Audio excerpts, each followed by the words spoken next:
ಕ್ರೇಜ್ಗೆ ಬಲಿಯಾದ 12ನೇ ತರಗತಿ ವಿದ್ಯಾರ್ಥಿ. ಎಕ್ಸ್‌ಪ್ರೆಸ್ ವೇನಲ್ಲಿ ವಿಡಿಯೋ ಮಾಡುತ್ತಿದ್ದಾಗ ಗುದ್ದಿದ ವೇಗದ ಟ್ರಕ್.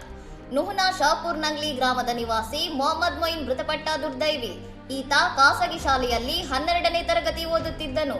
ಶನಿವಾರ ಸಂಜೆ ಮೊಯಿನ್ ಮತ್ತು ಆತನ ಇಬ್ಬರು ಸ್ನೇಹಿತರು ದೆಹಲಿ ಮುಂಬೈ ಎಕ್ಸ್‌ಪ್ರೆಸ್ ವೇನ ನಿರ್ಬಂಧಿತ ಪ್ರದೇಶದಲ್ಲಿ ಎನರ್ಜಿ ಡ್ರಿಂಕ್ ಸೇವಿಸುತ್ತಾ ವಿಡಿಯೋ ರೆಕಾರ್ಡ್ ಮಾಡುತ್ತಾ ನಡೆದುಕೊಂಡು ಹೋಗುತ್ತಿದ್ದರು.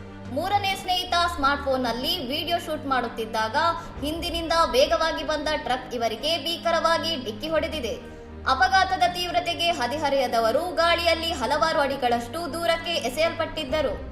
ರೀಲ್ಸ್ ಚಿತ್ರೀಕರಣದಲ್ಲಿ ಎಷ್ಟು ಮಗ್ನರಾಗಿದ್ದರು ಎಂದರೆ ಟ್ರಕ್ ಇತರ ವಾಹನಗಳನ್ನು ಹಿಂದಿಕ್ಕಿ ತಮ್ಮ ಕಡೆಗೆ ಬರುತ್ತಿರುವುದನ್ನು ಗಮನಿಸಲು ಅವರಿಗೆ ಸಾಧ್ಯವಾಗಲಿಲ್ಲ ಎಂದು ಪೊಲೀಸರು ತಿಳಿಸಿದ್ದಾರೆ.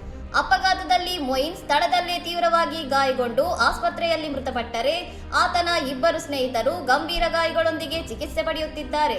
ಸದ್ಯ ಪೊಲೀಸರು ಪ್ರಕರಣ ದಾಖಲಿಸಿಕೊಂಡಿದ್ದಾರೆ. ಇನ್ನಷ್ಟು ಸುದ್ದಿಗಳಿಗಾಗಿ ನೋಡ್ತಾ ಇರಿ ಸೌರಂ ಟಿವಿ.